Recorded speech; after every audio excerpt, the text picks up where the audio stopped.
আপনার পুরোনোতে কেরলাটা করল। কেরলাটাকে আমাদের দেশের 70-40 অধিক সেনা শহীদ হলো। 6 বছর হয়ে গেল, এখনো পর্যন্ত আমরা জানতে পারলাম না এই হামলা কারা করেছিল এবং কতজনকে গ্রেপ্তার করেছিল, তাদের বিরুদ্ধে কি ব্যবস্থা নিয়েছিল। কিন্তু তখন তো শুভেন্দু বাবু আর ওদের দলে ছিল না, তখনও শুভেন্দু বাবু অনেক চিৎকার চেঁচামেচি করেছিল, তখন চেঁচামেচিটা অন্যভাবে করেছিল।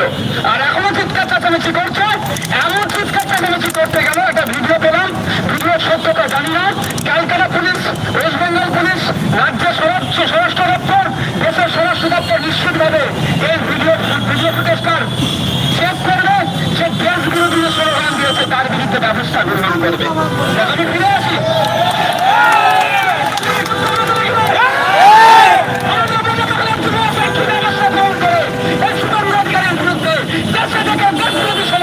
সেটা আমরা দেখবো।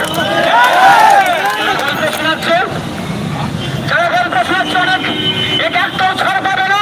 সেই দেশের প্রধানমন্ত্রী, দেশের স্বরাষ্ট্রমন্ত্রী শুভেন্দু অধিকারীর ভয়সঙ্গী সত্য হয়ে তার বিরুদ্ধে কি ব্যবস্থা গ্রহণ করে সেটাও আমরা দেখবো।